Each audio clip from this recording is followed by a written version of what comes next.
auprès de nous, donc pour la Direction générale des finances publiques, nous avons Clémence Auclair, qui est référente départementale facturation électronique pour la Gironde. Bonjour. Bonjour. À côté, donc, deux experts du Conseil de l'Ordre des experts comptables de Nouvelle-Aquitaine, donc Marine et Julien, qui vont nous décrypter aussi le sujet de manière pragmatique pour compléter la mise en contexte, donc côté finances publiques. Est-ce que tout fonctionne en ligne? Vous nous entendez bien? N'hésitez pas à mettre dans le chat s'il y a des problèmes audio qu'on puisse ajuster en séance. A priori, si on nous dit bonjour, c'était peut-être en réponse à notre bonjour précédent. Donc, vous allez pouvoir visualiser les interventions de nos experts.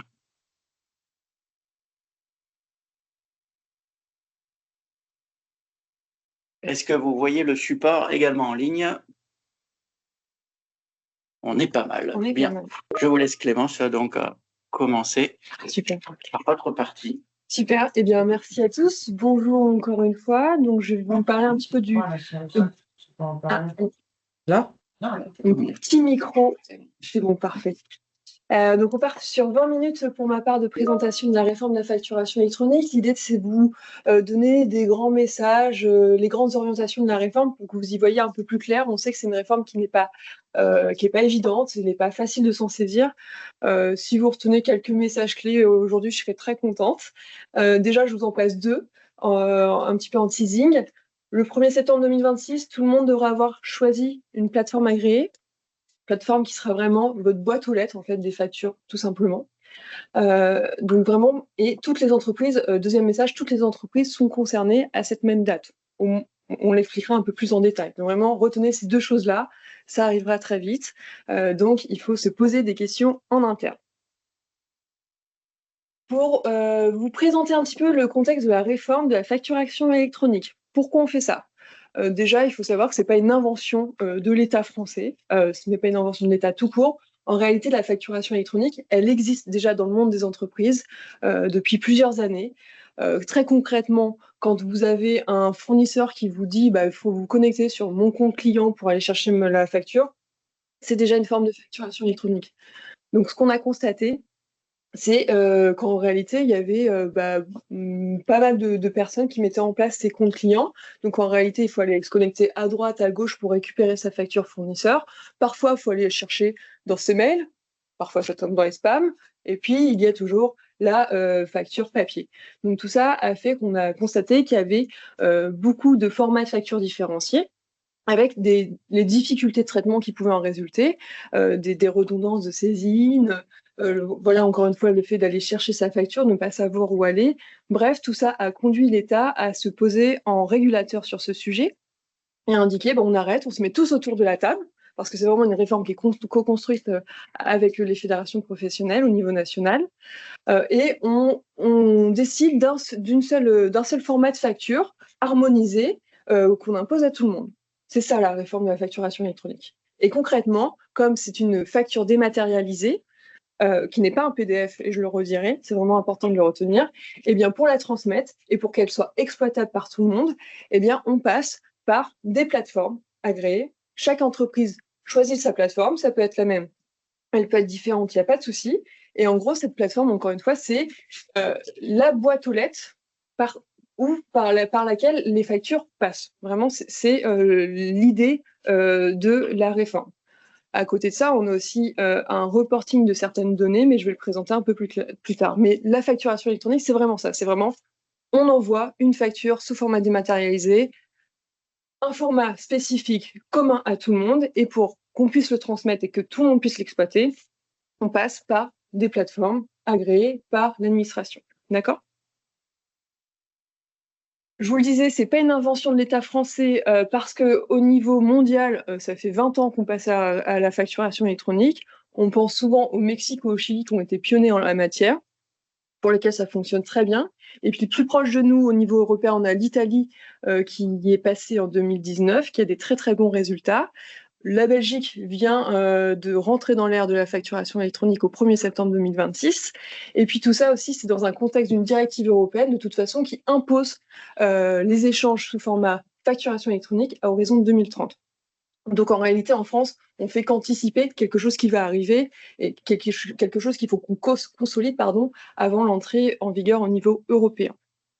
Donc l'objectif de la réforme, concrètement, c'est de permettre en une seule opération d'envoyer sa facture, d'alimenter potentiellement automatiquement sa comptabilité, ou sa pré-comptabilité, et de transmettre les données associées à l'administration, à des fins notamment de pré-remplissage à terme de votre déclaration de TVA.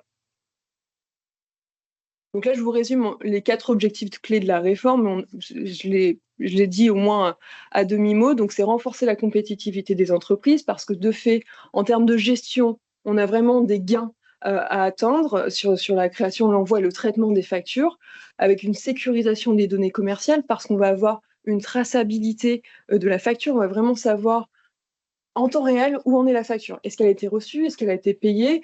On va plus pouvoir dire ah bah tiens, est-ce que j'ai pas reçu le paiement de la facture? Où est-ce que tu en es? Ah bah non, mais moi je l'ai pas reçu, je l'ai pas vu. Non, ça sera pas possible. On aura tous un même champ de vision de d'où en est la facture. Je vous le disais, faciliter la déclaration de TVA avec le pré-remplissage. J'ajouterais que ça va aussi modifier les relations avec l'administration fiscale, parce que je ne sais pas si vous avez déjà demandé un remboursement de crédit de TVA. Quand c'est le cas, l'administration peut vous demander des justificatifs. Tout ça amène notamment, je pense vite aux petites entreprises ou aux PME, où ça oblige de sortir la tête de son quotidien professionnel pour aller rechercher des factures parfois, et ça peut être assez fastidieux. Tout ça, on n'en aura plus besoin parce qu'on aura accès à des informations de la facturation électronique et donc on sera en capacité de rembourser plus vite les demandes de crédit TVA, de remboursement de crédit TVA qui sont justifiées. Lutte contre la fraude fiscale, c'est un objectif fort affiché. On m'avait demandé des chiffres un petit peu de la fraude à la TVA, c'est très compliqué d'en donner. Il y en a qui disent que c'est jusqu'à 120 milliards d'euros, alors j'espère pas. Nous, ce qui a déjà été chiffré par la DGFiP, c'est au moins un écart de TVA de 6 à 12 milliards d'euros pour ce qui est sous-déclaré, ce qui ne prend pas en compte tout ce qui n'est pas du tout déclaré. Mais on a au moins ce chiffre. Et on espère des rendements de plusieurs milliards d'euros, alors pas dès 2026, mais plus tard, grâce à la facturation électronique. Et tout ça, ça va permettre une concurrence plus loyale entre les entreprises. Parce que si tout le monde paie ce qu'il doit, la concurrence est plus saine, vous me l'accorderez. Et puis, connaissance au fil de l'eau de l'activité en temps réel des entreprises, ça va aider au pilotage des politiques publiques pour savoir comment se portent certains secteurs d'activité. En complément, il faut savoir qu'en Italie, en 9 mois, ils ont récupéré 5 milliards de TVA qui étaient fraudés. C'est assez significatif. Et deuxième élément important, en fait, il est estimé la fraude à la TVA dite européenne, en fait, les différences de charges entre pays, c'est à 90 milliards par an. Ça, ce chiffre, il est quand même assez, il est un peu plus, enfin, il revient souvent, ce chiffre de 90 milliards. Et du coup, c'est aussi ça, en fait, l'enjeu de 2030-2035, c'est que tous les pays puissent être mis en relation pour cette problématique de TVA européenne. Et en fait, les 2 derniers pays qui n'ont pas encore mis en place la facture électronique, c'est la France et l'Allemagne. C'est là où il y a le plus d'échanges, en fait, hein, donc c'est tout à fait logique. C'est là où la réforme est le plus, quelque part, aboutie. Vous avez le Portugal qui l'a mis depuis 2009.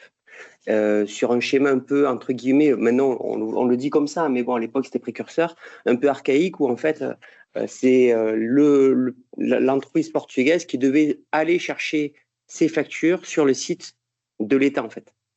Tandis que là, c'est nous qui recevons les factures directement dans notre plateforme. Donc c'est un petit peu différent.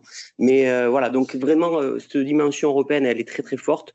On n'est pas en avance par rapport aux autres pays. Par contre, notre réforme est beaucoup plus complète que les autres pays, forcément, puisqu'on prend plus de temps pour la mettre en place. Pardon. Pas de souci. Merci pour les compléments. Alors, sur qui est concerné par la réforme? On le fait simple, toutes les entreprises, d'accord? On le fait un peu plus dans le détail plus technique. C'est tous les assujettis à la TVA française. Cette notion elle est super importante parce qu'un assujetti peut ne pas payer de TVA, peut ne pas facturer de TVA, d'accord? Il peut ne pas être redevable de TVA. C'est-à-dire que tous les franchisés en base, par exemple, sont aussi concernés par la réforme et doivent choisir une plateforme pour recevoir et envoyer leurs factures, d'accord? C'est très important. Donc là, je vous ai mis un petit schéma, va passer vite, mais ça reprend ce que je vous disais là. C'est encore une fois tous les assujettis, y compris ceux qui ne font pas de déclaration de TVA, y compris ceux qui sont franchisés en base, pour reprendre mon exemple. Mais concrètement, c'est toutes les entreprises. En réalité, quand on parle de la facturation et de la réforme de la facturation électronique, on a 3 obligations différentes que vous voyez sur cette slide-là. Donc là, il faut aussi un petit peu s'accrocher pour comprendre le dispositif, mais je vous assure, après, ça sera plus parlant. Première obligation, l'obligation reine, c'est la facturation électronique. C'est l'obligation d'émettre une facture sous format structuré dématérialisé, sous format facturation électronique pour le résumer, lorsqu'on a des opérations entre assujettis à la TVA française. D'accord? Donc, c'est quand on a des opérations en B2B en France, pour le résumer. D'accord? Pour prendre un exemple, je suis boulanger, je facture une entreprise qui a besoin d'un gâteau pour son cocktail, bref. Et bien là, en tant que boulanger, je dois lui transmettre la facture sous format électronique, en passant par ma plateforme. D'accord? On a des exceptions à ce dispositif. Alors ça, c'est toutes les opérations qui sont exonérées de TVA sur le fondement des articles 261 et suivants du CGI. Normalement, vous connaissez ces articles si vous êtes concerné. Et bien dans ce cas-là, on n'aura pas l'obligation d'émettre une facture pour ces opérations-là, mais il faudra de toute façon toujours savoir recevoir une facture électronique. Donc, il faudra quand même avoir une plateforme agréée au 1er septembre 2026. OK ? Deuxième obligation. La deuxième obligation, cette fois-ci, on n'est plus dans l'obligation d'envoyer une facture électronique. Par contre, on est quand même dans l'obligation d'informer l'administration des transactions. Donc, grosso modo, on va faire du reporting des données de transaction. D'accord? Donc, toujours pour reprendre mon exemple, et surtout, dans quel cas ça s'applique, c'est quand on fait des opérations avec des non-assujettis, donc concrètement avec des particuliers, pour la plupart des cas, ou quand on fait des opérations avec un assujetti, mais qui est établi à l'étranger. D'accord? Donc, pour reprendre un exemple avec du B2C, toujours, je suis boulanger, là, je vends ma baguette de pain, mes baguettes de pain, parce que je fonctionne bien, eh bien, je n'aurai pas besoin de donner une facture électronique à mon client particulier, à vous qui venez chercher votre baguette, ok? Par contre, eh bien, je devrais dire à l'administration, selon une périodicité dont on reparlera, j'ai vendu X baguettes de pain pour un chiffre d'affaires de 100 € ce jour-là et qui avec X euros de TVA. Voilà ce que je dirais à l'administration. D'accord? Et troisième obligation, donc là, c'est aussi du reporting, c'est aussi de la transmission de données, mais cette fois-ci, c'est plus les données relatives à la transaction, plus de combien j'ai fait, les infos vraiment sur l'opération, c'est sur le paiement. C'est, je dis à l'administration, quand est-ce que j'ai été payé par le client, d'accord? Et ça, cette obligation de transmission de données de paiement, elle ne s'applique que lorsque vous faites des prestations de services et pour dire la règle plus concrètement, enfin plus précisément, pardon, c'est quand vous avez de la TVA exigible sur les encaissements. Ça parle pas à tout le monde, mais grosso modo, la TVA n'est pas exigible au même moment, vous ne devez pas la reverser au même moment à l'État. Quand vous livrez des biens, eh ben, on doit reverser la TVA à l'État quand le bien est livré. Okay. Quand on fait des prestations de services ou qu'on a des acomptes, on doit reverser la TVA quand elle est payée seulement, pas quand on facture, en gros. Sauf si vous optez pour les débits, auquel cas, vous ne vous prenez pas la tête avec cette troisième obligation. Juste pour retenir pour le dispositif, ces obligations, elles s'appliquent de façon différenciée selon le type d'opération. Encore une fois, le B2B en France, c'est de la facture électronique. Quand on n'est plus en B2B en France, eh bien, on passe seulement sur de la transmission de données, de transactions et ou de paiement selon les cas. OK ? Je vous le disais, une facture électronique, ce n'est pas un PDF. Grosso modo, ça ressemble pour un œil non humain à ce que vous voyez à droite. Et c'est pour ça qu'on passe par des plateformes agréées. Vous aurez évidemment un leasing disponible pour que vous puissiez voir la facture. Mais l'intérêt de ce format, c'est que c'est exploitable automatiquement par des plateformes et par vos potentiels logiciels de gestion que vous pouvez utiliser tous les jours. Sur les données du reporting, vous le présentez après, donc je passe. Hop. Je vous fais une petite synthèse des obligations pour un petit cas pratique rapide, pour un peu remettre en place les obligations. Donc, la société Front Basque, une société qui est assujettie à la TVA et établie en France, jusqu'ici tout va bien, a pour activité la vente de fromage et la tonte de brebis. Elle n'a pas opté pour le paiement de la TVA sur le débit. Question. À quelle obligation la société sera-t-elle soumise lorsqu'elle vend ses fromages à un supermarché français? Est-ce que vous avez des petites idées? Je peux réviser. Après, c'est normal, je le dis rapidement. Mais pour vous donner des clés de réflexion. Donc là, on a une entreprise en France qui vend à une autre entreprise en France. Donc, on tombe dans la première obligation, c'est la star, la facturation électronique. Okay. Donc là, quand elle vend ses fromages à un supermarché, elle sera obligée de faire une facture électronique à ce fameux supermarché. Okay. Lorsqu'elle vend ses fromages sur un marché à Pau à des particuliers, là, on n'est plus sur une opération avec une entreprise en face, on a un particulier. Donc, pas de facturation électronique. Okay. Mais par contre, comme elle vend des biens, le fromage est un bien, elle sera soumise à l'obligation de transmission des données de facturation. OK? Ouais, je voudrais faire un petit aparté sur ce sujet. En fait, il y a la problématique des caisses enregistreuses. C'est-à-dire qu'en fait, de dire, je suis sur un marché, est-ce que je suis obligé d'avoir forcément un outil de caisse enregistreuse électronique? Il y a eu tout un débat par rapport à ça sur les caisses qui étaient à une époque auto-certifiées, qui avaient besoin d'une certification d'un tiers. Et finalement, on est revenu sur le sujet des auto-certifications.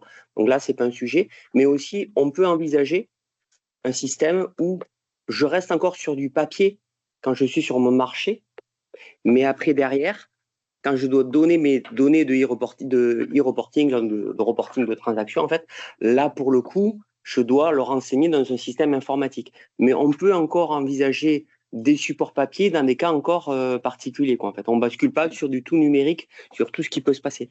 J'ajoute une petite dernière info, on a échangé avec nos confrères espagnols. Là, sur du reporting de transaction, eux, en Espagne, quand vous êtes un petit restaurateur, il faut scanner tous les petits tickets de caisse, un par un. Tandis qu'en France, en fait, on est sur un système de reporting assez large, voilà. Donc, c'est ce que je disais tout à l'heure, on est quand même sur une réforme beaucoup plus aboutie et voilà, on peut râler, parce que de toute façon, par principe, le français est râleur, mais on est quand même sur quelque chose de beaucoup plus abouti que dans d'autres pays européens. Donc, si on transposait l'exemple à un fabricant de portail, par exemple, dans la métallurgie, oui. Quand il vend le portail à une entreprise, donc il passe par l'obligation de la facturation électronique. Oui. Mais par contre, s'il le vend à un particulier, il sera dans la transmission des données liées à la transaction. C'est ça? Tout à fait. Exactement. D'où l'intérêt, alors on avance un petit peu, mais vous avez raison de souligner, d'où l'intérêt d'avoir une bonne plateforme agréée qui permet, en fait, là, moi, je me prends pas la tête, en fait. Moi, je me fabrique mes portails, je mets toutes mes factures, que ce soit pour des particuliers ou des professionnels, sur ma plateforme. Et la plateforme en temps réel, on va l'expliquer, Marine va très bien vous l'expliquer pourquoi et comment. Là, vous expliquez la mécanique, mais du coup, la plateforme va dire hop, ça c'est pour des professionnels. Et on va expliquer pourquoi, comment. Et automatiquement, ça ira sur la plateforme de mon client, ou c'est pour des particuliers, et automatiquement, ça émettra ce fameux reporting de transaction. Voilà, donc c'est pour ça que le choix de la plateforme est stratégique, parce qu'effectivement, l'objectif du fabricant de portail, c'est pas de se jouer la vie et savoir en temps réel si je dois envoyer la facture ou pas la facture. Le rôle des plateformes, normalement, c'est de gérer cette partie-là de manière automatique. En revanche, je vais à l'hôtel, dans un déplacement professionnel. Je récupère une note d'hôtel. Comment ça se passe? C'est un cas pratique, on va en parler tout à l'heure. On va en parler. On savait que ça vous intéresse. Je passe directement au dernier exemple pour gagner un peu de temps. Alors, lorsque votre société, lorsqu'elle tourne des moutons en France pour la SA Bergerie, qui est également en France, qu'est-ce qui se passe? Eh bien là, je suis toujours avec un assujetti en France en face, donc forcément de la facturation électronique. Par contre, la tonte de mouton, c'est une prestation de service. Donc, en plus de la facturation électronique, il va y avoir la transmission des données de paiement. pour savoir quand est-ce que la TVA est exigible et quand est-ce que je dois la reverser à l'État. Donc, vous voyez, ce dernier reporting de paiement, c'est une brique qui peut venir en supplément des 2 premières obligations. Vous aurez les réponses si vous avez envie de vous refaire le quiz. Aucun doute. Sur la transmission des factures, je vais aller assez vite parce qu'on en reparlera aussi, mais peut-être retenez ce schéma en Y. Vous voyez de part et d'autre le fournisseur et l'acheteur. Et au milieu, les petits éléments en bleu, ce sont les plateformes agréées. Encore une fois, ce qu'il faut retenir, c'est que tout passe forcément par une plateforme agréée. Donc le fournisseur, il envoie via sa plateforme qui communique avec ce qu'on appelle l'annuaire des entreprises, qui grosso modo va dire où est-ce qu'on doit flécher la facture, vers quelle plateforme la facture doit être envoyée. Une fois qu'on a que la plateforme de l'émetteur a cette réponse, eh bien, il peut transmettre la facture à la plateforme du client qu'il a choisi. Entre le fournisseur, entre l'entreprise et la plateforme, on a ce qu'on appelle des solutions compatibles. Tout simplement, c'est vos solutions logicielles métiers que vous pouvez connecter. Enfin, on vous conseille très fortement de les connecter avec la plateforme agréée. Les plateformes agréées, entre elles savent communiquer.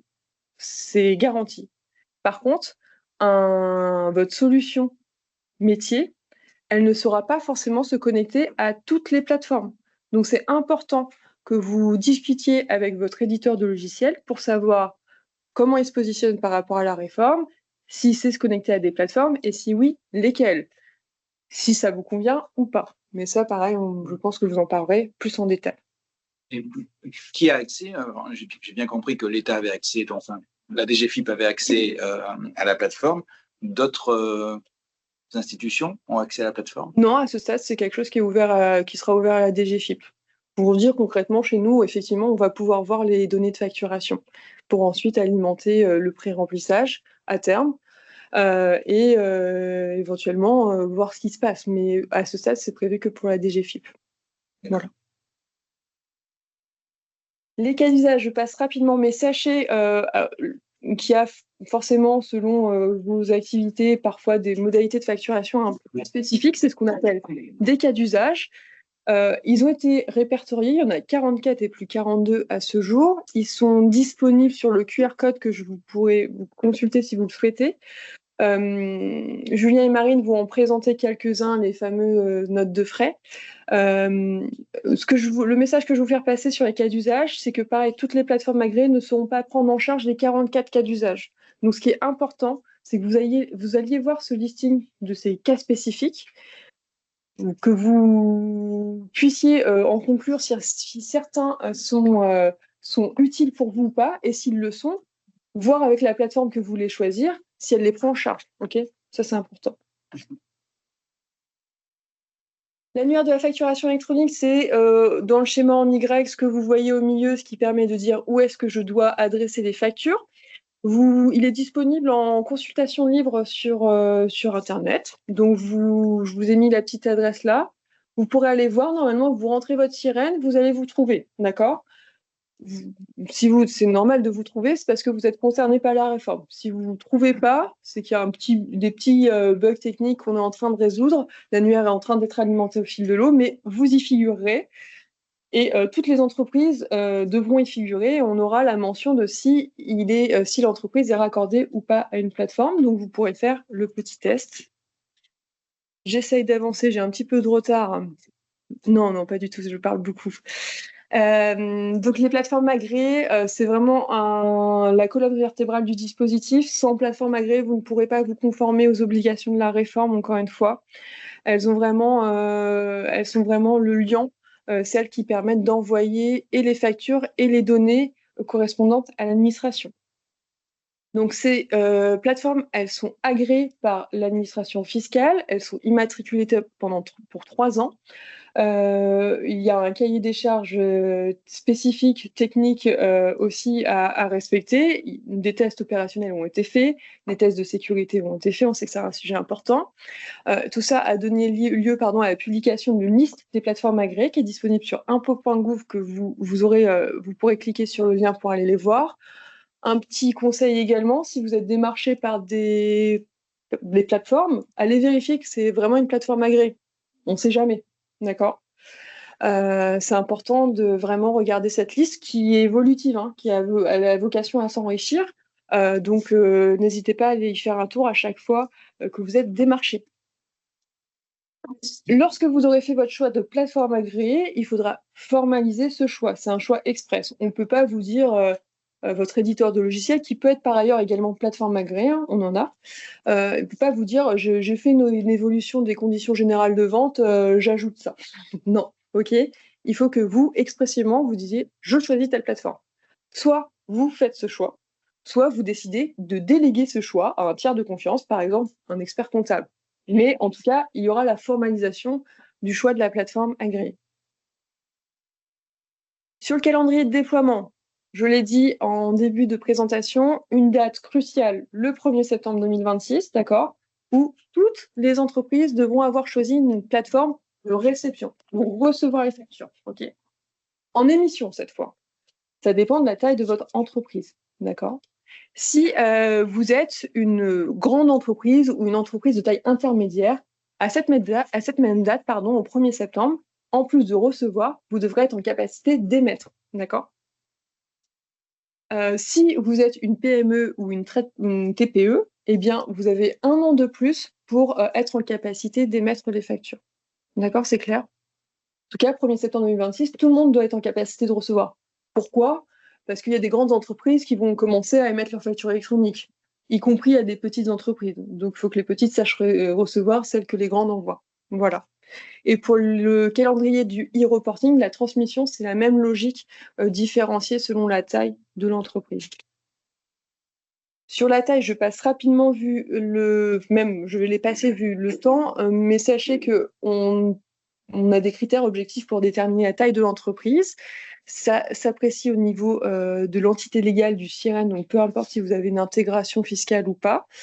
Et c'est selon l'effectif, le chiffre d'affaires et le bilan annuel au 1er janvier 25. Donc, je vous laisserai revoir si vous avez un doute sur le sujet, ou sinon on pourra en parler avec les questions-réponses. Pour finir sur ma présentation, donc au niveau de l'accompagnement des entreprises, et si vous avez besoin d'informations supplémentaires, je vous invite réellement à aller sur impôts.gouv. On a un espace dédié à la facturation électronique qui est vraiment très complet. On a notamment des fiches pédagogiques à destination des TPE et des PME, mais qui en réalité intéressent tout le monde, qui sont très synthétiques, thématiques, donc vous pouvez assez facilement aller chercher l'information que vous souhaitez, dont vous souhaitez prendre connaissance. Également, sur le site impôts.gouv, quand vous tombez sur la page d'accueil, vous voyez l'écran que j'ai mis à droite. Donc, on a un bandeau facturation électronique avec une petite pub, connaître mes obligations en 4 clics. Donc là, l'administration vous propose un petit questionnaire avec 4 questions. En 4 clics. Oui, en 4 clics. On a 4 questions. Vous répondez à 4 questions simples sur votre situation. Et après, ça vous propose une fiche qui vous explique toute la réforme et qui vous explique toutes les obligations auxquelles vous allez être assujettis. D'accord? Donc, les fiches sont même très complètes. Il faut un peu se poser pour les lire, peut-être. Mais en tout cas, au moins, il y a tout inscrit noir sur blanc. Et puis, je le mettais à venir, mais c'est venu. On a donc une campagne de communication nationale qui a commencé. Peut-être vous avez entendu les spots publicitaires à la radio. En tout cas, il y en a pas mal. Et puis, si vous avez des questions supplémentaires auxquelles vous ne savez pas répondre sur le contexte de la réforme, sur le cadre réglementaire, je vous invite à contacter le numéro de téléphone que vous voyez affiché à l'écran, qui est disponible de 8h30 à 18h. Il y aura quelqu'un des services des impôts, hein, tout simplement, qui vous répondra sur la question d'ordre réglementaire. Si c'est une question technique, ou si c'est quelle plateforme je dois choisir, nous, on ne pourra pas répondre pour vous, parce que c'est votre choix. OK ? Et voilà, j'ai un petit peu dépassé, mais je vous remercie pour votre attention. Je passe la main à Marine et Julien, et puis évidemment, on répondra à vos questions si vous en avez plus tard. Si beaucoup.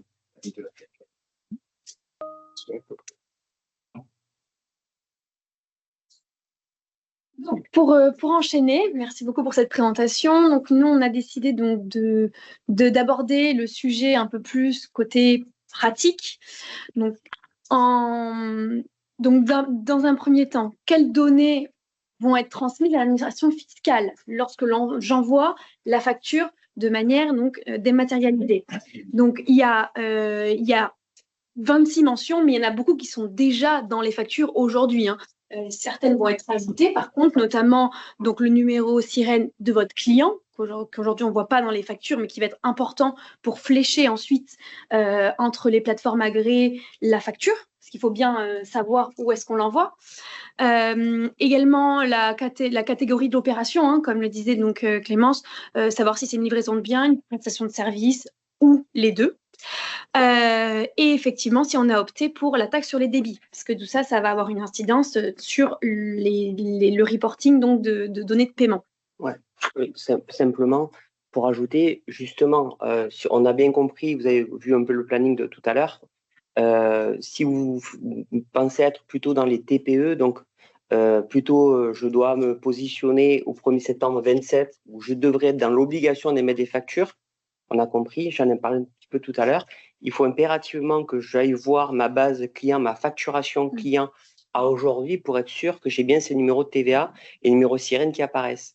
Donc, quelque part, ça me fait presque 1 an et demi pour mettre en conformité sur ces sujets-là, parce qu'on sait souvent que dans la base client, il y a les coordonnées téléphoniques, l'adresse, tout ce qu'il faut, il n'y a pas de problème. Mais cette mention-là peut être manquante et pas se réveiller. Le message qu'on va vous faire passer, c'est pas se réveiller au 31 août 2027 en disant « Oula, j'ai 300 clients, j'ai rien fait, il faut que je le fasse rapidement. » Non, l'idée, c'est de se préparer, déjà commencer à le mettre en place dès maintenant, ou de demander à mon éditeur de logiciel de « c'est dans ma base article, je veux que ça figure dans la facturation », parce qu'on l'a vu tout à l'heure, c'est grâce à ça, à ce numéro sirène client, que ça va interroger le fameux annuaire et pour l'envoyer à la bonne plateforme. S'il n'y a pas de numéro sirène qui est transmis, qu'est-ce qui va se passer?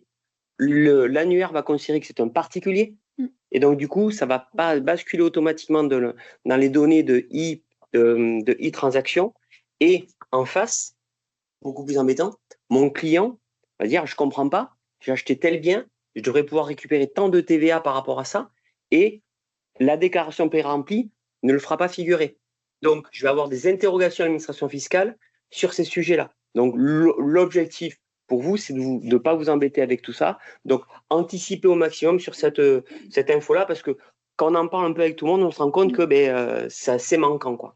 Voilà. Et ensuite, il y aura sûrement une deuxième vague de déploiement, donc avec d'autres mentions qui vont devoir être ajoutées donc, aux factures, et notamment la dénomination précise du bien livré ou du service rendu. Et ce sera à partir du 1er septembre 2027. Ensuite, donc les données donc on appelle e-reporting ou données de transaction, donc les fameuses informations quand on est à destination d'un public non assujetti, donc plus simplement à un particulier. Donc il va y avoir effectivement pas mal d'éléments à transmettre quand même dans ce reporting. Mais comme le disait Julien, l'intérêt, c'est effectivement d'avoir donc un logiciel et une plateforme plutôt bien déployés, plutôt bien à jour, pour permettre finalement un envoi très naturel et très automatisé de tous ces éléments. L'idée, c'est pas forcément de tout retaper à la main une fois par mois ou tous les 10 jours. Donc effectivement, dans cette information-là figure toujours le fameux numéro sirène ou pas si c'est un particulier, pour permettre de flécher les informations de manière correcte. Ouais, excusez-moi, j'ai vu passer une question. Comment récupérer les informations, donc numéro sirène, numéro de TVA pour les clients étrangers? Existe-t-il un site internet qui regroupe les informations? Alors, du coup, justement, les informations donc, avec les entreprises à l'international. Donc, ça passera donc dans les données transmises, dans le e-reporting, dans les données de transaction. C'est pour ça qu'on a tenu à vous en parler, parce qu'on sait très bien que vous ne travaillez pas forcément avec du particulier, quoique ça peut arriver, mais vous êtes quand même très concernés souvent par l'international.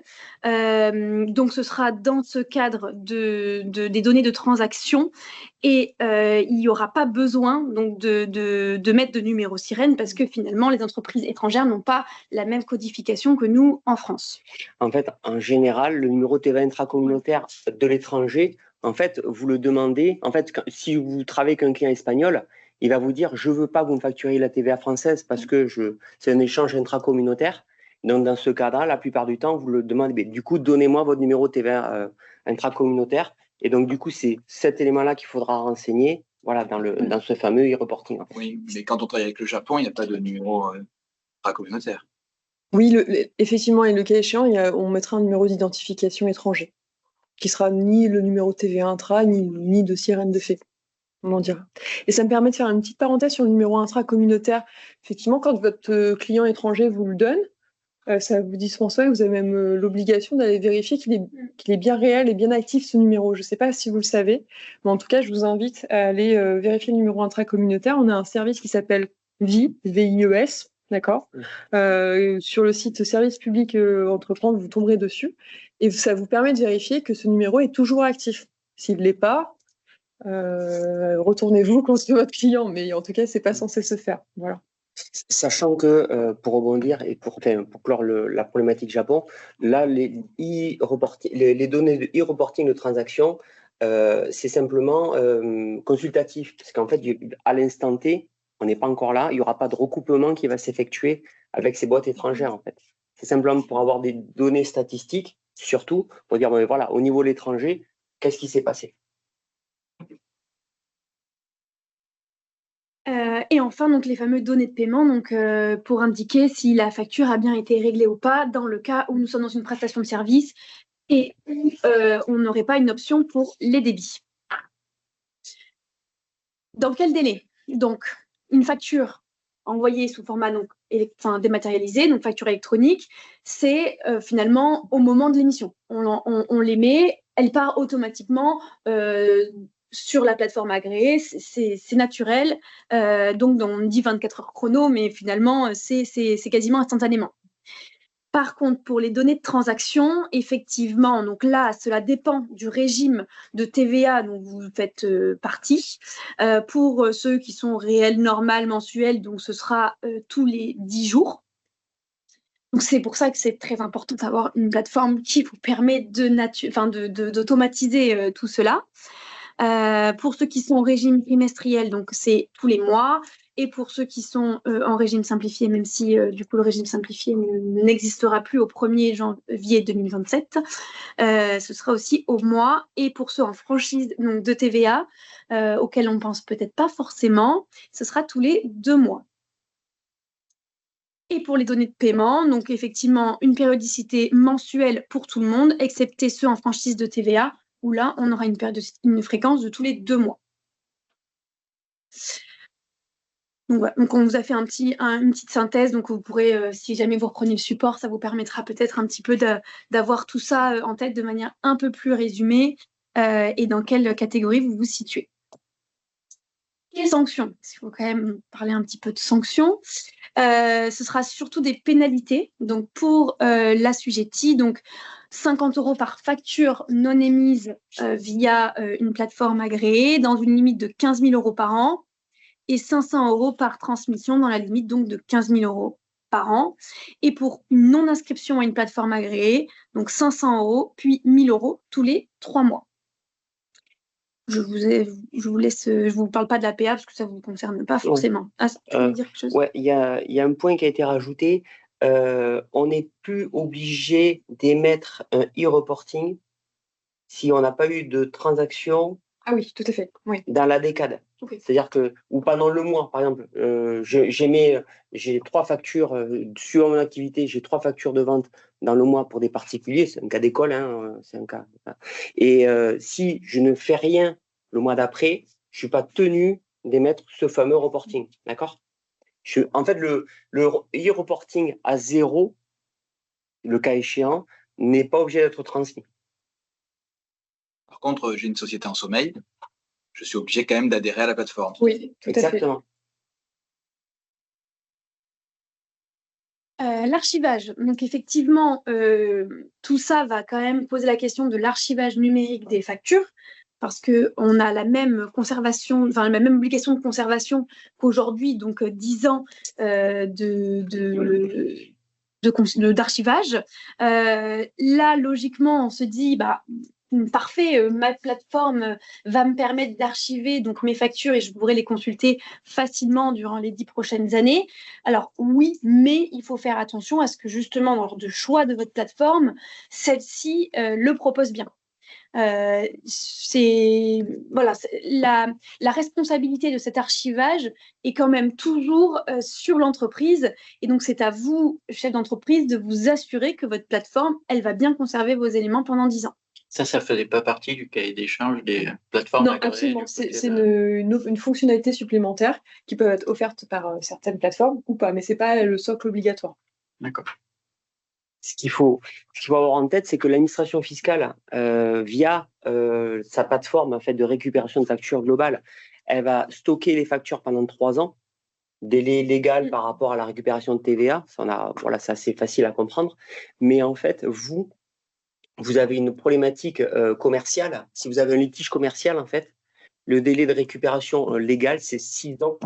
Et si vous avez des investissements, donc c'est des factures qu'on va garder peut-être un peu plus longtemps, sur 10-15 ans, suivant l'investissement que j'ai. Mais ça, il faut bien que je puisse conserver quand même ces éléments un temps conséquent. D'accord ? D'où l'intérêt de bien se poser la question sur qu'est-ce qui se passe sur mes factures. Normalement, le logiciel de base de l'entreprise stocke déjà les factures. Pas sur le bon format, peut-être. Voilà, c'est ça. C'est-à-dire qu'il faut garder le format dans le logiciel, plus le format transmis non. Sur le format de conservation, c'est libre à vous. Hein. Il n'y a pas de. Oui, il y a pas de... Si demain, vous avez l'administration qui vient faire un contrôle fiscal, vous pouvez lui présenter dans l'absolu facture papier ou en démat. Ça, et en PDF. Et d'ailleurs, le vérificateur, il prendra un PDF de préférence, mais il n'y a pas d'obligation d'avoir une facture électronique. Le seul cas, c'est éventuellement suivant où sont stockées les données. En fait, imaginons, c'est là encore une fois, c'est les cas les plus tordus que je vous mets en avant. Hein. J'ai un éditeur de logiciel, j'ai pris un truc gratuit sur Internet parce que c'est pas mal, ça fonctionne bien, c'est génial.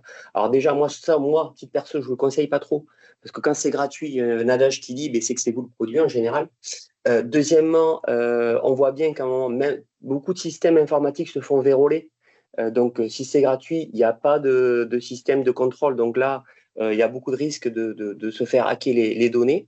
Ça, c'est un deuxième truc. Le troisième truc, c'est l'archivage. On peut très bien vous dire, vous inquiétez pas, les données sont archivées. Par contre, si ce n'est pas archivé dans un serveur qui sont dans l'Union européenne, en cas de contrôle, ça peut être rejeté par l'administration fiscale. D'où l'intérêt sur ces sujets-là. Ça prend 5 minutes à poser la question à mon éditeur de logiciel. Et en 5 minutes, j'ai réglé la problématique. Et j'attends pas le contrôle fiscal pour tomber des nues en me disant mais ça on m'avait jamais dit et je ne sais pas comment le gérer. D'accord ? Il faut obligatoirement que l'archivage soit situé dans l'Union européenne, oui, tout à fait. Mais via l'APA, on est de facto dans ce cadre. En fait, quand je dis ça, on dit via l'APA, automatiquement, vous ne posez pas la question, en fait. Elle est déjà stockée de facto. Mais si je me dis, c'est pas grave, mon logiciel me le fait, je garderai le truc de mon logiciel, il faut quand même bien être sûr que mon logiciel cale bien sur ces sujets-là. PA, plateforme agréée. Oui. Plateforme agréée, excusez-nous, c'est des acronymes. L'agrément, il prend le risque en compte, le risque vert. Oui, tout à fait. Il y a notamment une certification d'une norme ISO sur le sujet qui est qui est une norme reconnue internationalement, je vais réussir.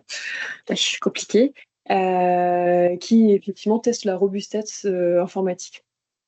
Donc c'est plus un agrément technique qu'un agrément de service en fait. Oui, alors les deux en réalité, parce qu'il y a quand même des fonctionnalités de base, et Marine va évoquer les statuts de la facture, on va en voir certaines. Mais effectivement, il y a aussi des tests déjà de robustesse informatique que la plateforme arrive à gérer le flux de factures, et puis aussi de sécurité, tout à fait. Donc, les fameux statuts de la facture. Donc, il y a 4 statuts. Votre facture est dans votre plateforme agréée quand vous la recevrez. Elle aura besoin d'avoir des statuts, un statut. Donc, il y aura 4 statuts obligatoires. Il y en aura d'autres qui sont recommandés et d'autres facultatifs, mais on va se concentrer sur les obligatoires. Donc, les 2 premiers, dépôt-rejet. Donc ça, c'est des statuts, je dirais, techniques. C'est-à-dire que c'est votre plateforme émettrice ou qui est de destination qui va l'accepter ou pas. Donc ça, c'est vraiment technique. Est-ce qu'il y a bien toutes les mentions? Est-ce qu'il y a bien tout le fléchage? Voilà, c'est totalement technique. Et ensuite, il y a 2 statuts donc plutôt liés au destinataire, refus et encaissé. C'est-à-dire que moi, je suis destinataire d'une facture. Sur ma plateforme agréée, je vais la recevoir. Je vais dire oui, finalement, je l'accepte ou je la refuse. Et si je la refuse, elle est renvoyée à l'expéditeur. Et ensuite, le deuxième statut, c'est l'encaissement.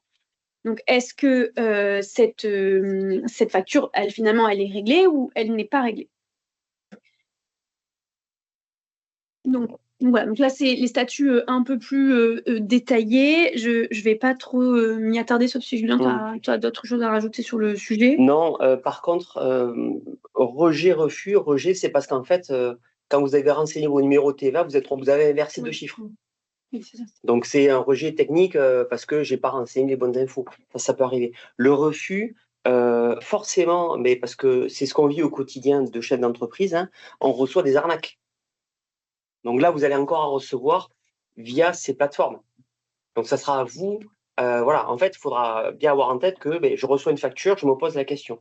Suivant les PA que vous allez choisir, vous aurez des paramétrages qui vont vous permettre de dire quand c'est EDF, Orange, Adobe, ainsi de suite, sur des prestataires fiables que j'ai régulièrement, je fais une validation automatique. Ou en dessous de 50 €, je valide automatiquement. Ou de dire, ce prestataire-là, les 2-3 premières fois, je contrôle, et puis la 4e fois, c'est en dessous d'un certain seuil, je valide de manière automatique. D'accord? Ça, c'est des choses que il faudrait que quand vous choisissez votre plateforme agréée, que vous puissiez après pas être tributaire et pas passer votre matinée à valider toutes les factures que vous allez recevoir, ou au contraire les enlever, quoi. D'accord? Et en revanche, j'ai quand même une arnaque EDF avec une virgule ou je ne sais quoi, enfin ça passe. Ou un faux numéro, je ne sais pas. Alors, c'est pas possible parce que si l'entreprise a un faux numéro sirène, elle ne pourra pas émettre une facture. Oui. Il faut qu'elle soit inscrite, quoi. Il y aura toujours le sirène en juge de paix, en fait. D'accord. Donc, on ne peut pas recevoir de facture d'un émetteur habituel qui soit une arnaque. Non. Ouais, c'est aussi ouais, tout à fait. C'est là où, en fait, on va sécuriser un peu les échanges. En fait, les fausses factures n'auront plus lieu d'être. Et alors, je ne sais pas si vous en avez entendu parler, mais des arnaques, des fraudes au président, où on a vous avez entendu parler de la fameuse affaire là, de Kiabi, où en fait la personne en fait recevait des factures fournisseurs, les faisait valider, elle reprenait ses factures, elle mettait son RIB perso, se refaire payer elle en perso. Donc, en fait, dans la comptabilité de Kiabi, il y avait 2 fois la charge en fait. Là, dans ce cadre-là, ce système-là ne peut plus exister parce que forcément, il va y avoir trop de différences en temps réel sur les factures. Donc, ça permet aussi de fiabiliser quand même pas mal d'échanges. Et le refus, ça peut être aussi en cas d'erreur de l'émetteur sur la facture. Tout à fait. C'est le destinataire qui, voilà. à ce moment-là. Exactement. Et à ce moment-là, du coup, l'entreprise fournisseur va devoir réémettre une facture rectificative pour corriger donc cette nouvelle facture, cette facture qu'on a rejetée. C'est-à-dire qu'elle n'aura pas l'obligation de faire un avoir pour annuler sa facture erronée et refaire une facture. Elle peut la rectifier. Alors, tout dépend de l'erreur. Tout dépend de l'erreur. C'était juste. Ouais, non, c'est là. Oui, c'est vrai. Voilà. Soit effectivement il y a une facture rectificative qui annule et remplace la facture initiale, soit effectivement il y a un avoir, mais dans tous les cas, il faut quand même qu'il y ait mention de la facture initiale sur cette facture rectificative ou sur l'avoir. Et en fait, vous voyez, il y a le rejet en émission, c'est marqué là. En fait, soit il y a un contrôle fonctionnel, il y a un problème dans le format. En fait, vous n'avez pas mis SARL, vous avez mis SAR. Vous n'avez pas tout mentionné. Donc, il y a un contrôle syntaxique à l'émission. Il dit, mais non, ça, cette facture, elle ne peut pas partir comme ça. Donc, ça le modifie en temps réel et vous modifiez la facture et elle repart. Soit je fais un avoir interne pour annuler la facture initiale. Mais en fait, ça partira jamais. Voilà. Le rejet technique, on va l'appeler comme ça. Il n'y aura pas de transmission de facture, d'avoir, de refacture. Parce que sinon, on va avoir des flux qui vont démultiplier pour rien. C'est une question quand on est émetteur et qu'on fait effectivement une erreur sur la facture. Par exemple, le problème de SR, notre facture elle a déjà été validée au niveau du logiciel, on ne peut plus revenir dessus. Et si, parce que du coup, ça aura été rejeté techniquement, donc en fait, la facture aura un statut modifiable. Oui. Je parle du logiciel de compta. Oui, ça a été rejeté par la plateforme agréée, mais pas forcément par le c'est ça. RP. Logiciel de compta. Oui, et donc, en fait, c'est ce qu'on dit. Du coup, en fait, soit effectivement, on a la main sur soit c'est lié, en fait, la PA et l'outil de facturation, elles sont au même endroit. Donc, du coup, forcément, quand je mets ma facture, c'est vous pluguez direct avec une PA. Donc là, ça va le rejeter techniquement. Donc, vous pourrez refaire la facture. Vous ne pourrez pas la valider, en clair. Soit si vous avez un outil de facturation à part avec une PA à part, auquel cas, quand vous allez transférer, c'est là où la PA va dire je ne peux pas l'envoyer. Donc là, vous allez devoir émettre un avoir interne. Mais c'est tout l'intérêt, c'est de connecter son logiciel métier de compta avec la plateforme pour que tout soit automatisé, le plus possible. Oui, mais qui n'est pas obligatoirement un lien avec l'expert comptable. Tout à fait. Et tout à fait. Et c'est mieux. Donc voilà, donc là vous avez un petit schéma qui récapitule un petit peu, alors c'est un petit peu petit pour ceux qui sont en présentiel, un peu ce fameux cycle de vie de la facture avec la facture, donc la création, le dépôt, l'émission donc par la plateforme de l'émetteur, la réception par la plateforme du destinataire.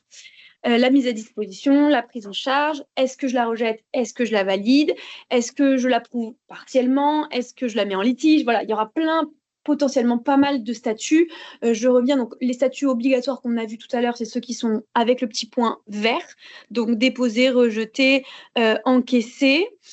Et ensuite, il y a des statuts recommandés, donc comme on disait, donc est-ce que j'ai transmis le paiement, est-ce que je l'ai approuvé totalement ou partiellement. Voilà, donc c'est un petit...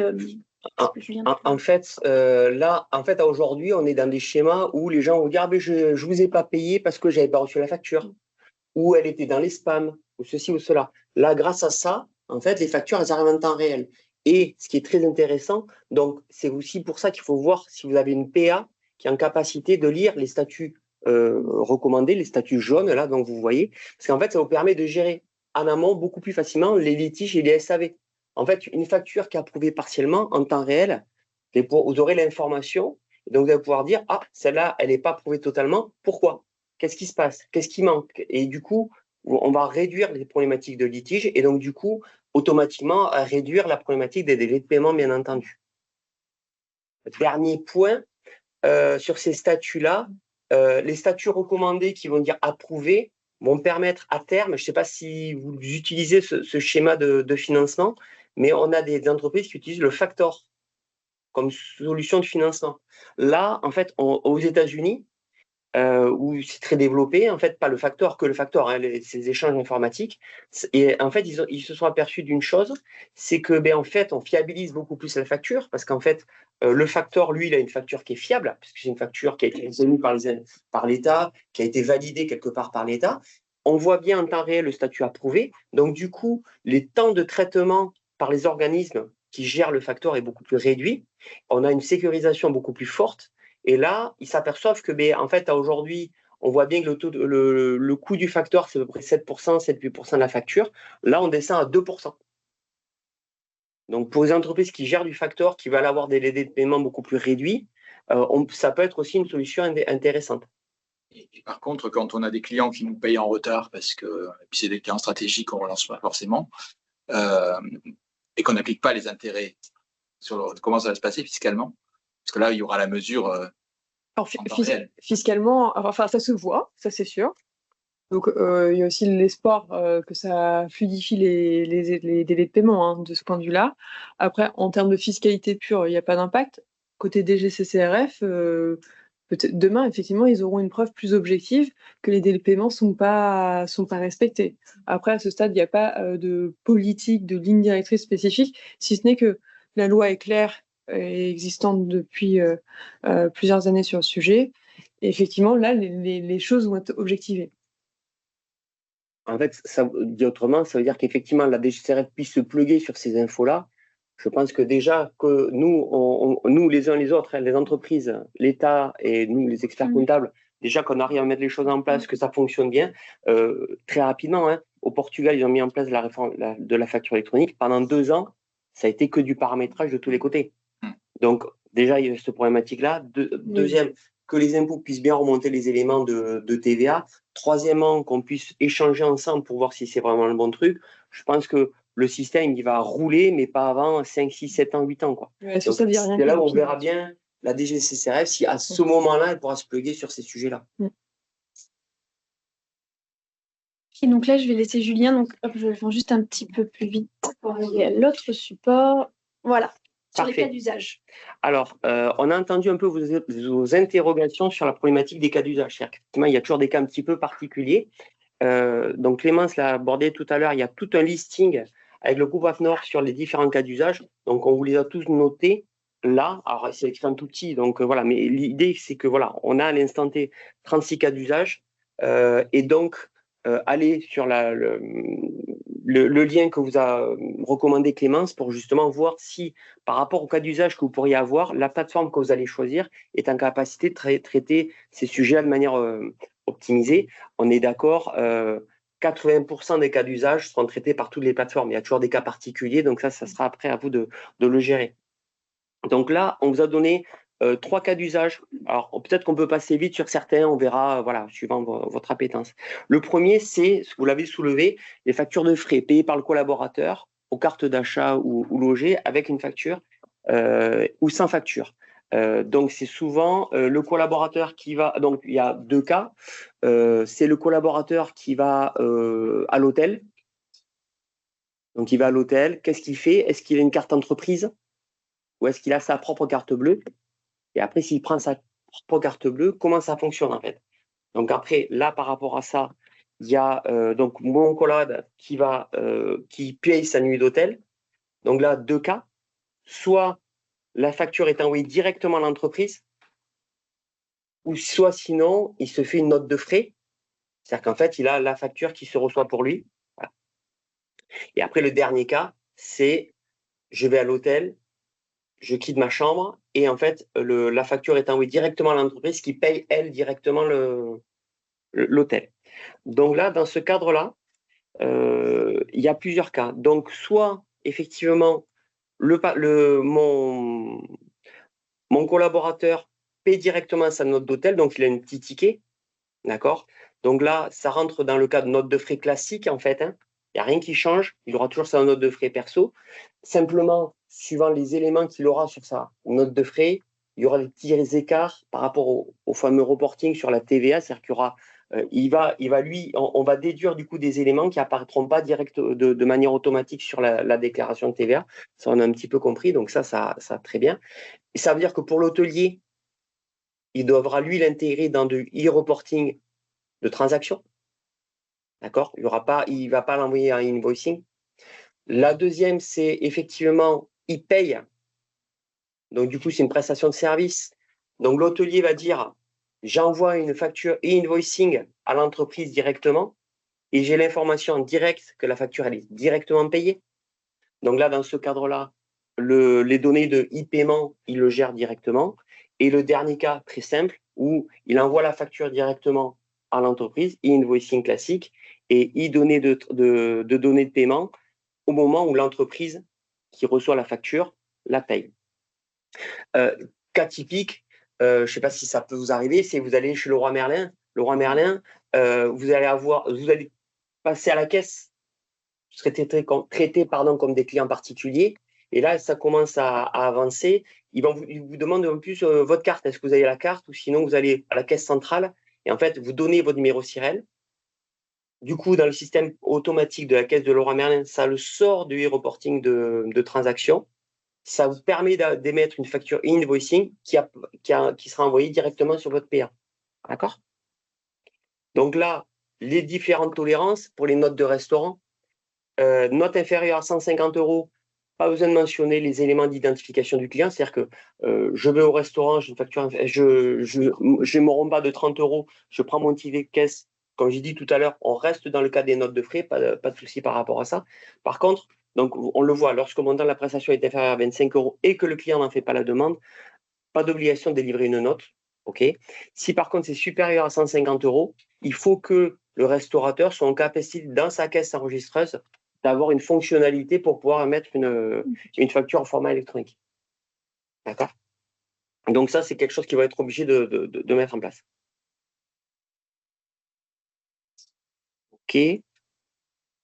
Donc voilà, il y a des différents cas d'usage avec les notes de restaurant, la réception de la note et si le client est ou non un assujetti. Voilà, on vous a donné ces petits schémas que vous puissiez vous approprier un peu plus facilement. Donc tout ça, on pourra partager le support donc l'ensemble des participants pour que vous puissiez aussi le réétudier en aval après. Mais globalement, effectivement, malheureusement pour nous, on devra toujours devoir gérer la problématique des petits tickets qui vont apparaître. Notamment, j'ai une entreprise, je vais au péage, je passe le péage, j'ai toujours mon petit ticket de péage. Ça ne va pas remonter de manière automatique. Si j'imbatte les péages, bien entendu, ça remontera de l'invoicing. Mais sinon, si j'ai toujours mon petit ticket de péage, je viens toujours les conserver. Et donc, on va créer une différence à la marge sur les déclarations de TVA entre toute la TVA qui sera alimentée via du invoicing. Je vais un peu vite, mais je pense qu'on commence à comprendre. Et tout ce qui arrive sur les notes de frais. Deuxième cas, un peu plus complet, c'est sur la sous-traitance. Je ne sais pas si vous l'avez, si vous avez ces sujets-là. La sous-traitance, notamment avec les principes d'autoliquidation de TVA. Ça veut dire quoi? Ça veut dire que dans ces sujets-là, il faudra bien voir si mon outil de facturation est en capacité de pouvoir émettre les bons codes. Donc ça, c'est pareil, voir avec l'éditeur de logiciel et voir avec l'APA si ces codes-là apparaissent. Parce que sinon, je vais envoyer des factures dans la nature et les services fiscaux vont demander de la TVA en correspondance. Donc, si je n'ai pas la mention auto-liquidation avec un code, alors j'avoue que dans la présentation, ce n'est pas très heureux, mais il y a le code VATEX qui apparaît, VATEX FRAE, et alors là, c'est suivant les normes AFNOR, on est d'accord, là, c'est de la pure technique, mais effectivement, ne pas oublier de mentionner ces éléments-là. Donc, vous, en clair, le message que vous faites passer, c'est si vous avez de la sous-traitance, bien vous renseigner auprès de votre éditeur de logiciel que ce code-là apparaisse bien, et deuxièmement, que la PA que vous allez choisir soit en capacité de gérer ces sujets-là. D'accord? Ça, c'est des petits tips qu'on vous donne un peu comme ça. Dernier cas, donc voilà, donc ça, dernier cas est très important, c'est la gestion des factures d'acompte. Il faut savoir qu'effectivement, on en a parlé tout à l'heure, depuis 2023, même si vous livrez des marchandises et que vous émettez des factures d'acompte, la TVA est exigible. Donc, comment je renseigne les éléments pour que quand j'émets ma facture d'acompte, la TVA la facture d'acompte que je vais envoyer, la TVA qui soit associée, puisse être bien renseignée, ça c'est important, et pas me retrouver avec une facture d'acompte sans TVA qui apparaisse, et simplement avec la TVA sur la facture définitive.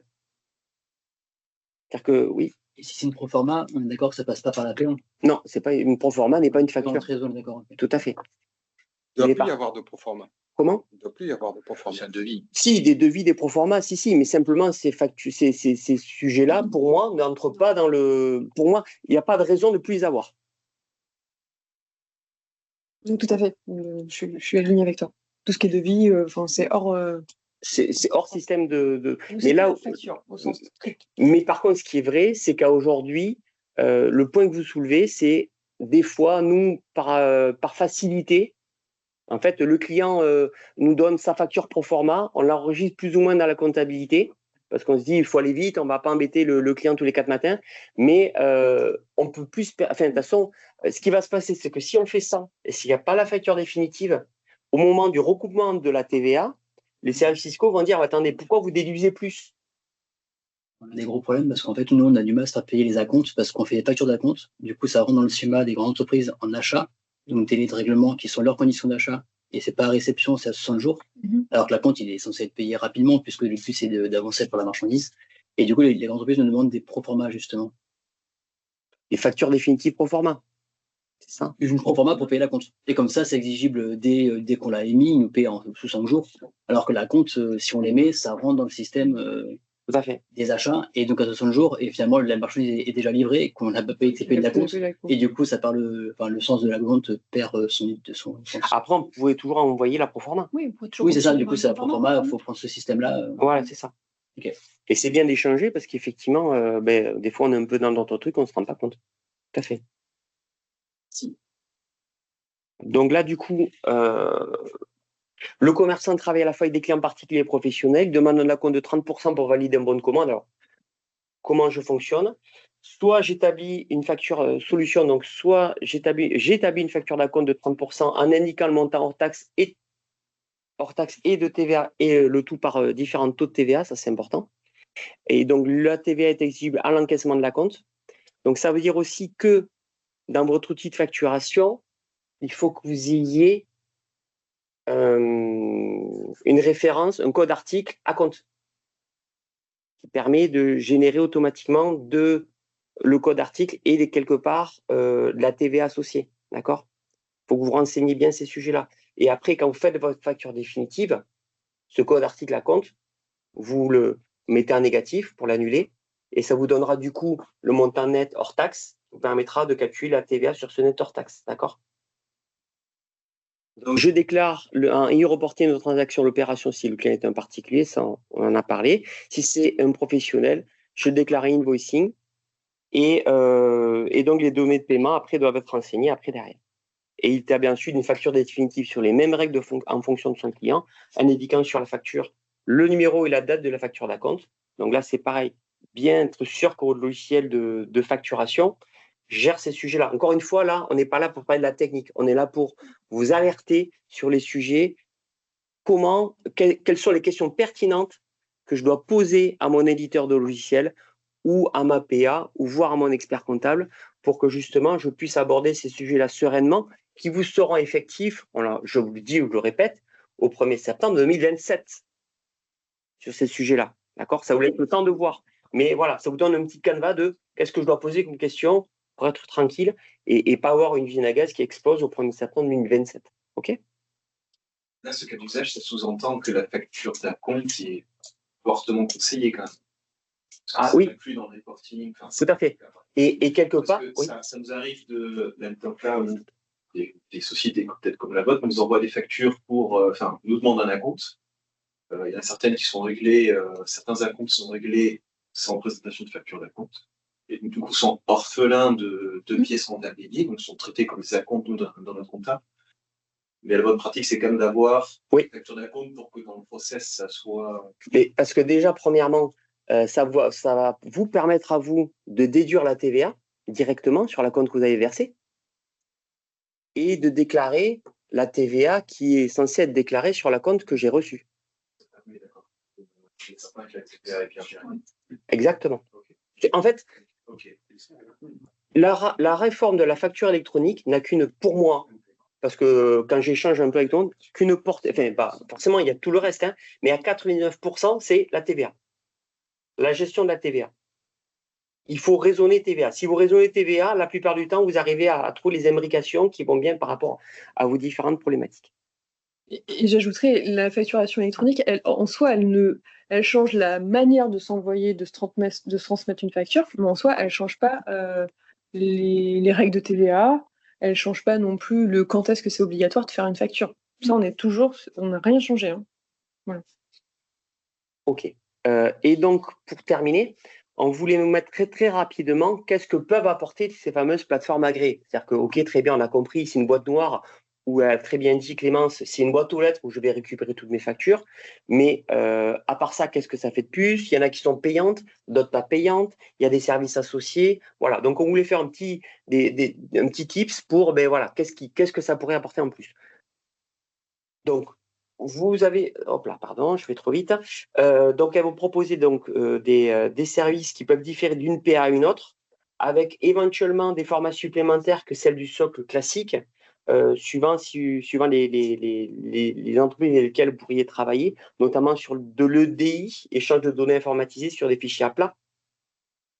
Donc, qui peuvent permettre de gérer aussi, pourquoi pas, des factures hors périmètre.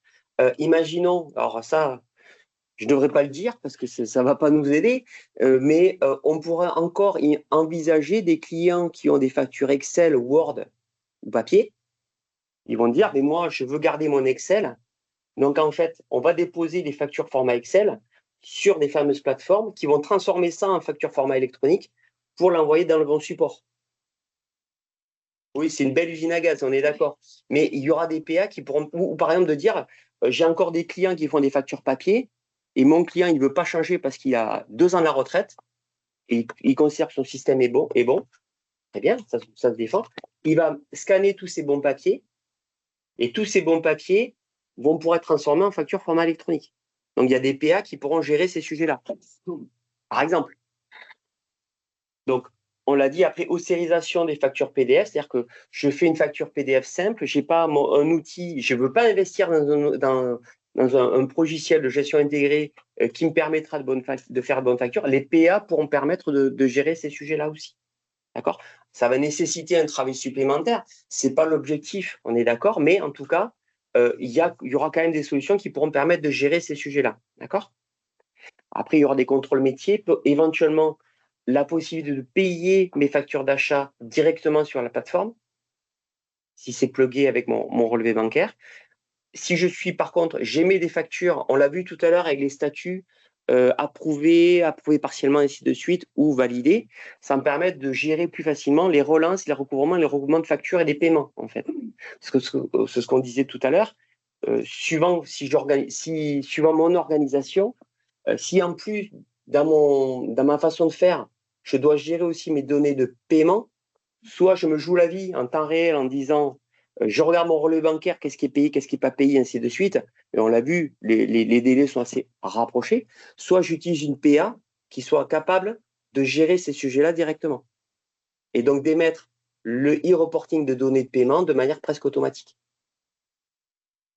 Donc ça, après, encore une fois, c'est du cas par cas. Mais nous, les premiers experts comptables, quand on émet 200, 300, 400 prélèvements par mois, si on doit aller regarder sur tous les relevés bancaires, tous les mois, le 10 du mois, que tous les paiements sont bien passés, s'il n'y a pas eu de rejet, s'il n'y a pas eu de rejet de prélèvement, des choses comme ça, c'est un peu dommage de passer beaucoup de temps pour ça, quoi, en fait. Donc voilà, ça c'est notre cas, nous, mais après, tous les cas sont différents. Donc effectivement, la valeur ajoutée des PA, c'est les 14 cycles de vie dont on vous a parlé tout à l'heure, éventuellement des connexions fiables, une intégration avec les process comptables existants. Si vous tenez votre propre comptabilité, à ce moment-là aussi se poser la question, c'est est-ce que la plateforme agréée est en capacité de générer un fichier qui puisse être intégré directement dans un logiciel comptable et pas être obligé de tout ressaisir. Encore une fois, le message aussi qu'on va vous faire passer, c'est la facture électronique, ce n'est pas la fin de la saisie comptable. Ça peut l'optimiser, bien entendu, mais si je n'ai pas un outil intermédiaire, je vais être encore obligé de traiter mes factures à la main comme ça se passait avant. Le seul truc où tout le monde va gagner du temps, c'est qu'en fait, aujourd'hui, des fois, on joue un peu à cache-cache pour avoir les petites factures qui manquent, ainsi de suite. Il manque 3 factures, il manque 2 factures, il manque ce fournisseur, ceci, cela. Là, en temps réel et de manière beaucoup plus réduite, on va avoir toutes les informations rapidement. Donc ça c'est très bien. Et effectivement, vous avez des plateformes sur des logiciels métiers avec des attentes très, très particulières.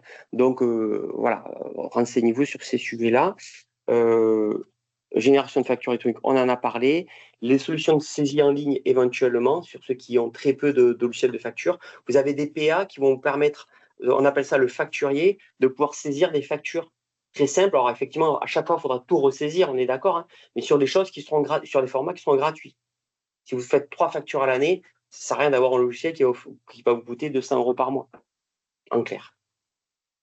Et après, on en a parlé tout à l'heure, les services de recouvrement, éventuellement, qui peuvent permettre de limiter les impayés, mieux gérer la trésorerie des entreprises. Des systèmes aussi qui vont vous permettre j'envoie une facture, et en temps réel, je peux faire un système de pay mail où en fait, le client peut payer directement en recevant sa facture. Parce qu'en fait, quand vous allez mettre votre facture, vous la déposez sur l'APA, mais vous avez le droit aussi de dire ma facture elle est déposée, elle va être reçue par l'APA, mais je peux aussi envoyer un mail en disant attention, vous avez reçu, parce que c'est ça aussi la vraie question, c'est est-ce que je suis obligé de me pluguer tous les jours? Non, la réponse est non. Soit vous aurez un système d'alerte de mail ou de téléphone pour vous dire attention, vous avez reçu des factures, ainsi de suite. Et donc un paiement sécurisé aussi et être sûr qu'il n'y ait pas trop de retard de paiement. L'archivage, on en a parlé, voilà. Merci beaucoup d'avoir respecté le timing. Ça nous laisse à peu près 15 minutes pour les questions-réponses. Je vais supprimer le partage de la présentation. Si on essaie et remettre le chat pour que vous ayez les questions en direct. Donc, si on s'essayait à une synthèse de ce qu'on s'est dit ce matin, j'ai noté donc 2 dimensions dans cette réforme liée à la facturation électronique. D'un côté, ce sujet vraiment facturation électronique pour les activités plutôt B2B, et de l'autre côté, en France, et de l'autre côté, plutôt donc du reporting sur la transmission de ces données, notamment pour les activités en B2C, qui permettent derrière un pré-renseignement de la déclaration de TVA notamment. Ça se fait donc dans un calendrier donc décomposé en 2 dates. Une première échéance au 1er septembre de cette année, où toutes les entreprises seront dans l'obligation de pouvoir recevoir déjà ces fameuses facturations électroniques sur les activités B2B. Et pour les grandes entreprises et les entreprises de taille intermédiaire, de les émettre. Et à compter du 1er septembre 2027, l'obligation d'émettre est étendue aux micro-entreprises et aux petites entreprises. C'est à peu près ça.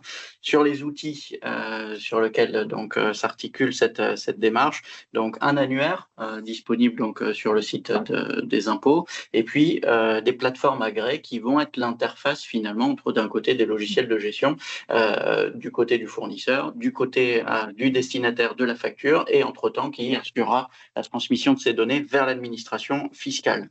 Et en termes de méthode, dans les recommandations que vous nous avez données, c'était peut-être déjà faire un point sur le fichier client. Est-ce qu'on a bien accès à toutes les mentions qui sont nécessaires à l'établissement de ces factures électroniques? Le choix ensuite de ces plateformes agréées en fonction d'un certain nombre de critères. On a parlé d'archivage, on a parlé de fonctionnalités supplémentaires de recouvrement, de connectivité aussi par rapport aux solutions logicielles qui sont actuellement pratiquées par l'entreprise. Et il faudra ensuite donner mandat à cette plateforme agréée pour pouvoir réaliser ces interfaces. Est-ce que... Alors, le mandat, pour être plus précis, c'est je donne le mandat à un tiers, par exemple un expert comptable, pour qu'il choisisse pour vous.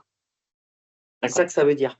Parce qu'en fait, ce qui s'est passé, c'est une banque en ligne, je ne vais pas donner son nom, qui commence par un Q et qui finit par un O, qui avait des clients. J'ai rien dit. C'est pas enregistré. Non, c'est pas enregistré, donc c'est bon.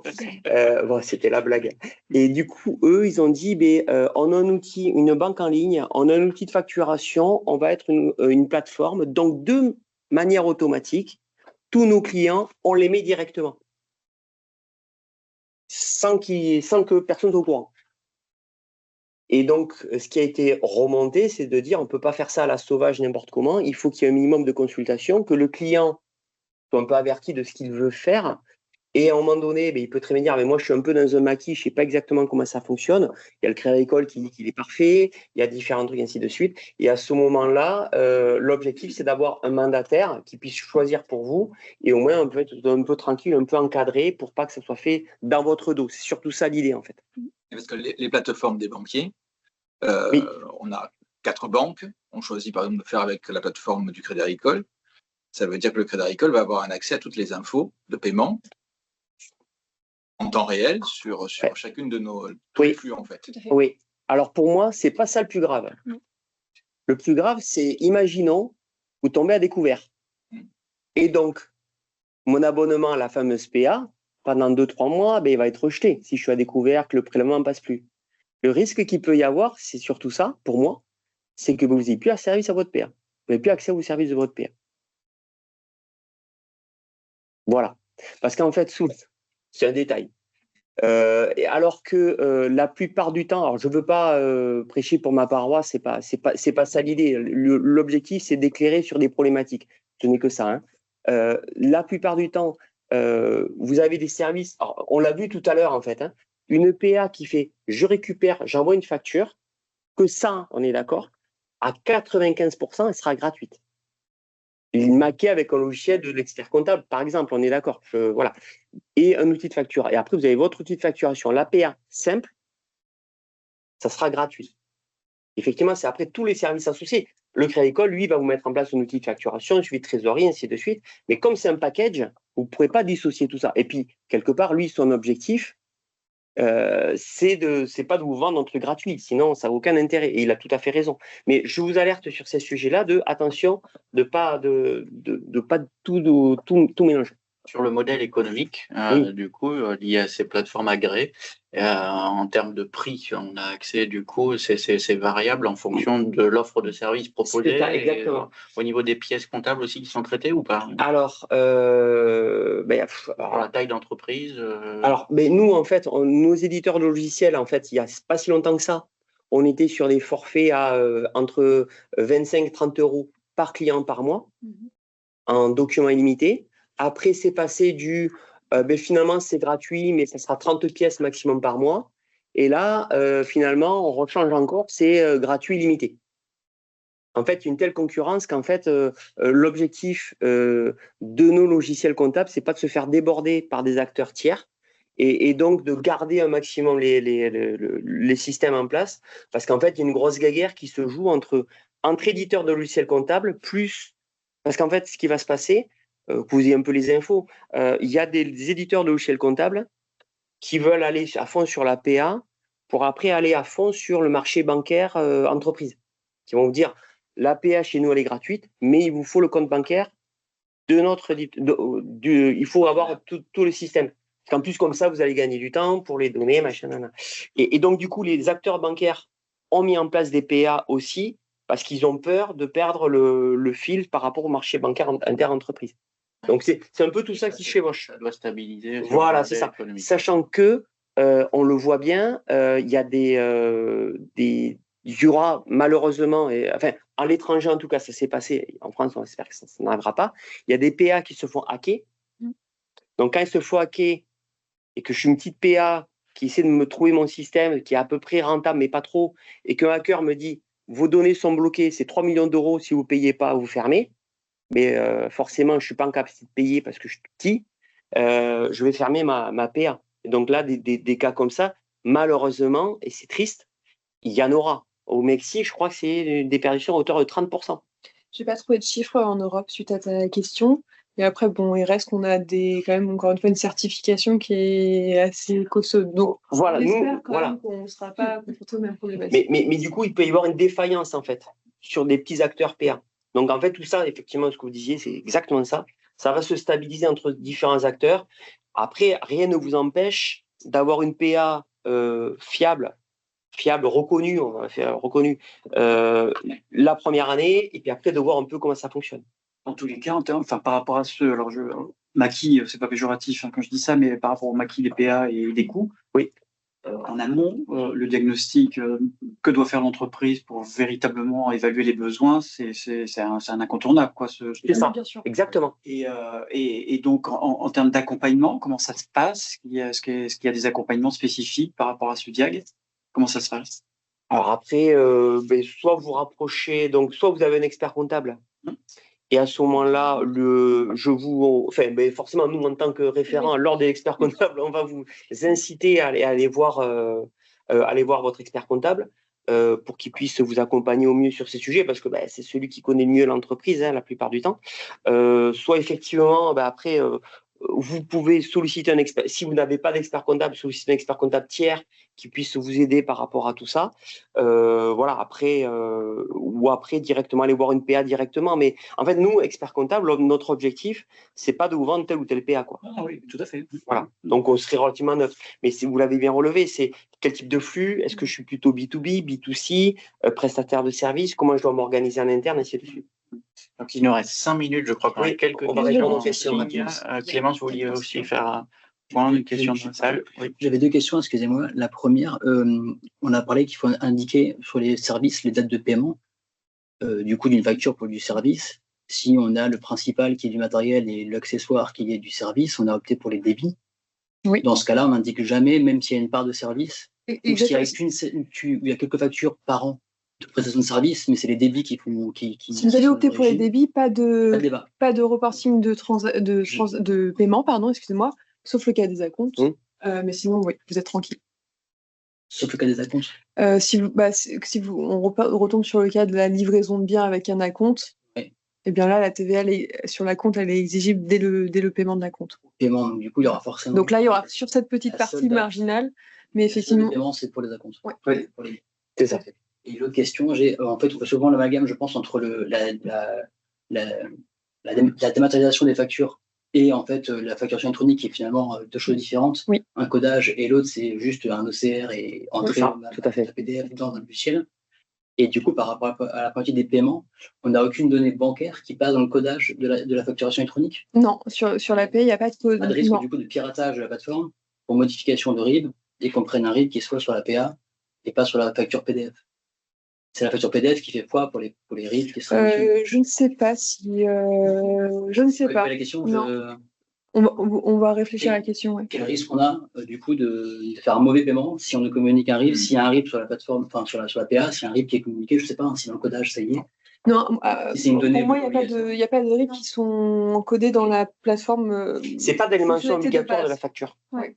Oui, le RIB n'est pas une mention obligatoire de la facture. Oui, pour autant, elles sont sur les 3/4, c'est indiqué le RIB.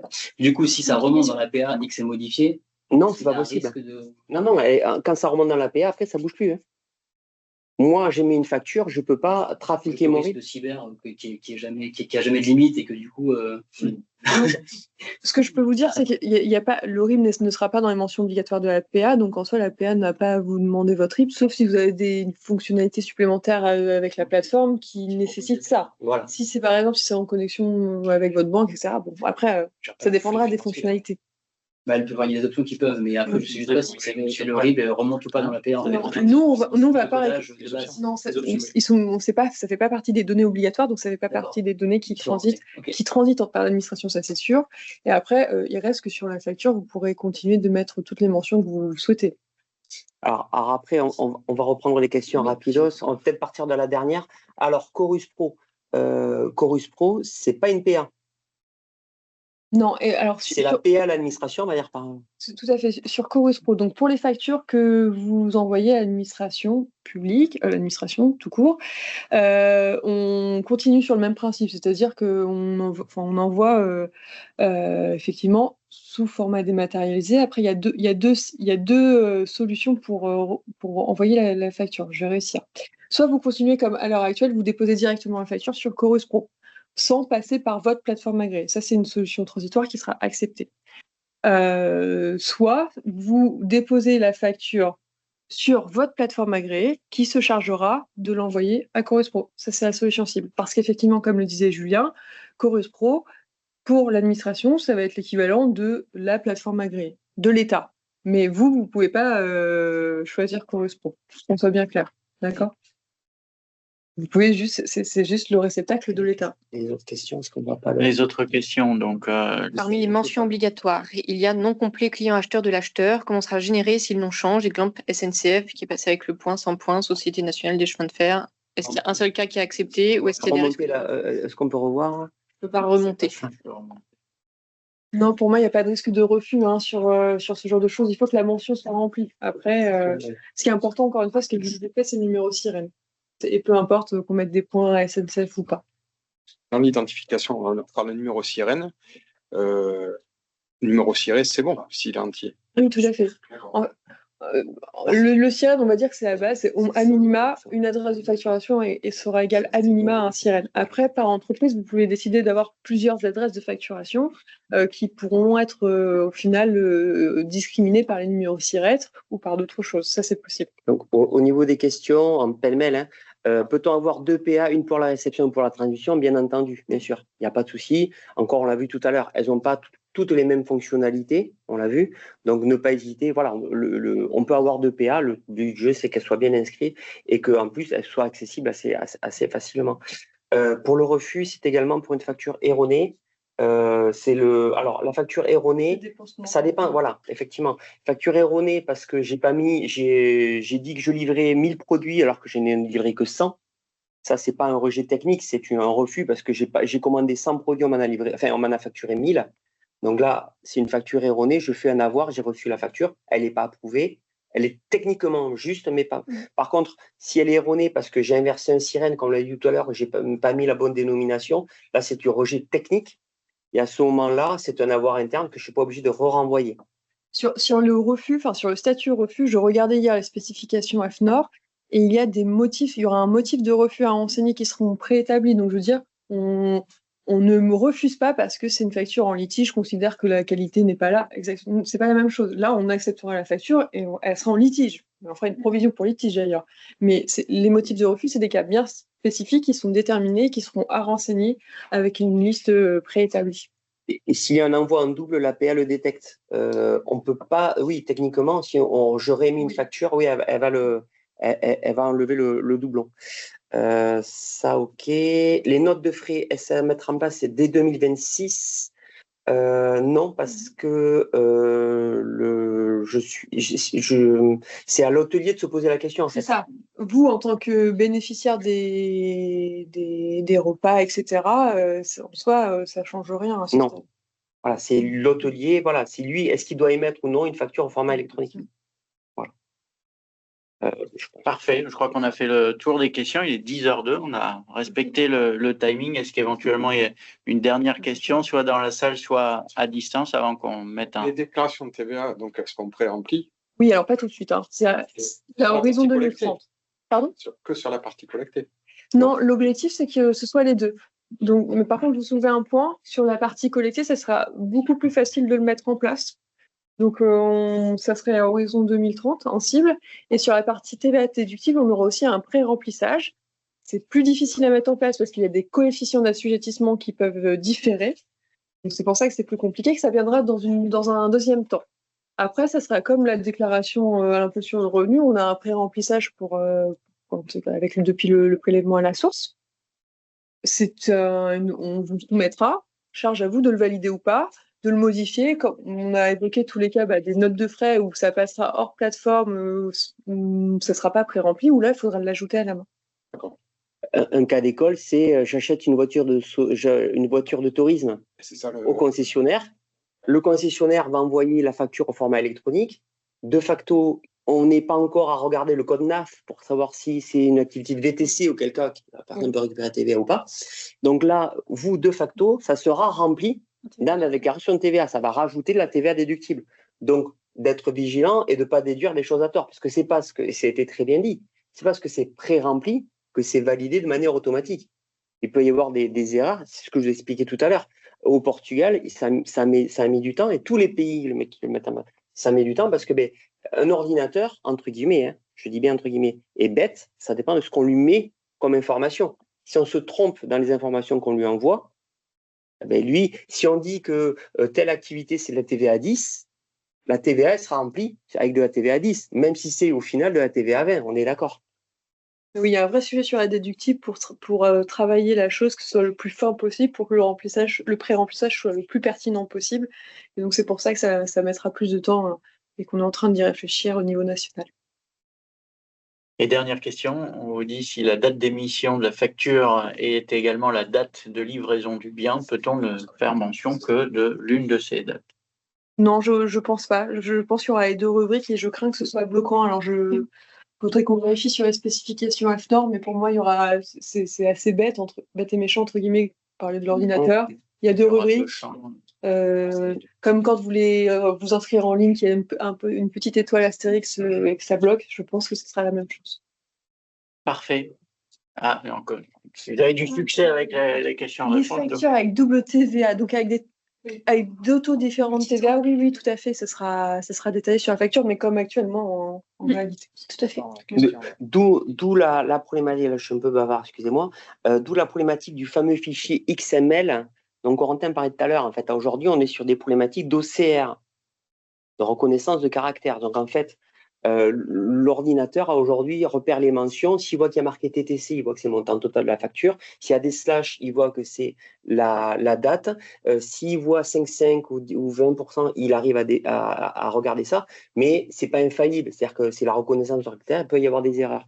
Demain, avec le fameux fichier très, très peu lisible dont on en parlait tout à l'heure, là, ces informations seront compartimentées directement dans des tiroirs, vont permettre d'avoir directement les informations. Voilà. Parfait. Eh bien, merci beaucoup. Merci à vous. Et on se dit à très bientôt. Alors. Merci.